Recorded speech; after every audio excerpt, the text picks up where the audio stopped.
Des gens, malheureusement, qui ne savent pas que la parole est puissante. Certains païens savent même que la parole de Dieu, leur parole est puissante. Mais les chrétiens, même eux, ils ignorent, ils ne connaissent même pas que la parole de Dieu, alors, est toute puissante, est au-dessus de tout.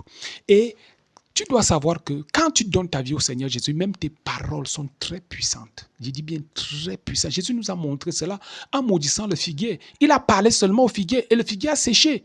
La parole est très puissante. La parole est très puissante. C'est pour cette raison qu'il faut surveiller ce que tu dis. Aujourd'hui, il y a certains enfants qui sont misérables à cause de ce que leurs parents ont déclaré sur leur vie. Sans savoir, quelqu'un parent, lui, il ne connaît pas parce que le diable agit aussi. Il nous prive de la connaissance pour pouvoir bien détruire, pour pouvoir bien ruiner. Parce que la Bible dit, mon peuple périt parce qu'il lui manque la connaissance. Il vole la connaissance et puis il t'amène à faire des choses, à déclarer des choses. Oh vraiment, toi tu seras même d'abord quoi? Tu seras même seulement dernier de ta classe avec la façon que tu fais là et tout ça. Regarde sa tête qui est comme ceci. Tu t'as dit...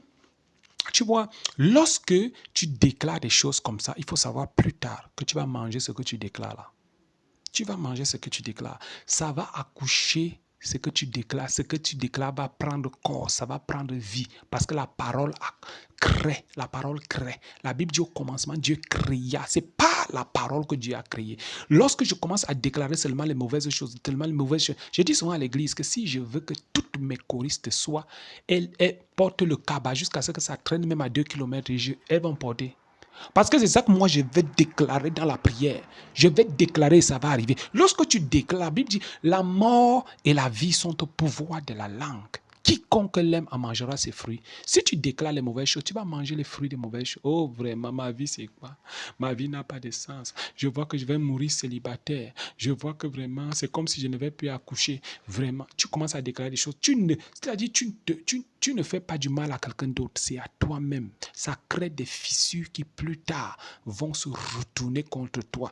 C'est pour cette raison que j'ai fait cette courte vidéo, afin d'annuler complètement, par la puissance du Saint-Esprit, toutes les mauvaises paroles que tu as déclarées et qui, n'est-ce pas, combattent ta vie. Pendant que toi-même, tu es en train de déclarer que j'annule toutes les mauvaises paroles qui condamnent ma vie, je déclare dans le nom de Jésus-Christ que maintenant, cette prière s'attache à toi et je te vois désormais libre. Et je déclare que toutes ces mauvaises paroles ne te touchent pas. Toutes ces mauvaises paroles ne t'atteignent pas. Au nom de Jésus-Christ, même les paroles qui t'influençaient déjà, je déclare, c'est neutralisé par la puissance du sang de Jésus. Au nom de Jésus-Christ. Amen.